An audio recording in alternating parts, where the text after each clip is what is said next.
உலக புத்தக தினத்தை ஒட்டி சென்னையில் கன்னிமரா நூலகத்தில் 500 ஆண்டுகள் பழமை வாய்ந்த புத்தகங்களின் கண்காட்சி நடைபெற்று வருகிறது.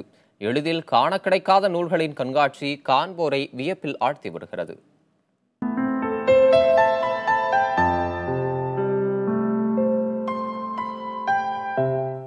ஆங்கில இலக்கிய மேதை ஷேக்ஸ்பியரின் பிறந்த தினமான ஏப்ரல் 23ஆம் தேதி உலக புத்தக தினமாக கொண்டாடப்படுகிறது. இதனை முன்னிட்டு சென்னை கன்னிமரா நூலகத்தில் பழமையான புத்தகங்களின் கண்காட்சி நடைபெற்று வருகிறது.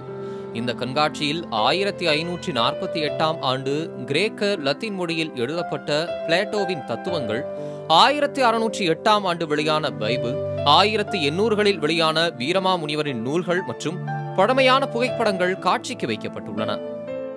மக்கள் எல்லாரும் பார்க்கும்போது என்ன ஆகும்னா, நம்மளுடைய முன்னோர்கள் என்னென்ன பண்ணியிருக்கிறாங்க, நம்ம இதெல்லாம் எப்படி இருந்தது அப்படிங்கிறத நம்ம ப்ராக்டிக்கலாக தெரிஞ்சிக்க முடியும்.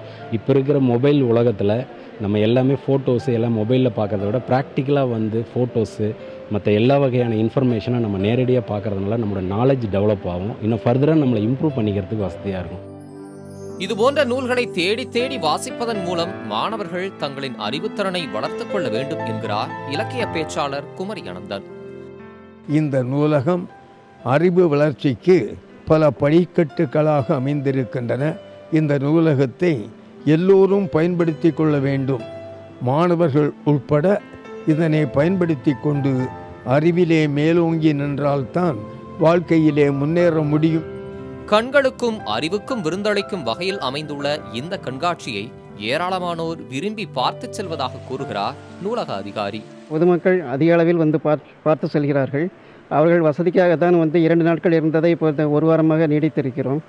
முக்கிய பிரமுகர்களும் இதை பார்வையிடுகிறார்கள். புத்தகங்களை நாம் மேலிருந்து கீழ்நோக்கி வாசித்தாலும் அவை நம்மை கீழிருந்து மேல் நோக்கி உயர்த்துகின்றன. அந்த வகையில் வாசிப்பை நேசிக்கும் அனைவருக்கும் இந்த கண்காட்சி ஒரு வரம் என்றே சொல்லலாம். புதிய தலைமுறைக்காக செய்தியாளர் ஹமீத்.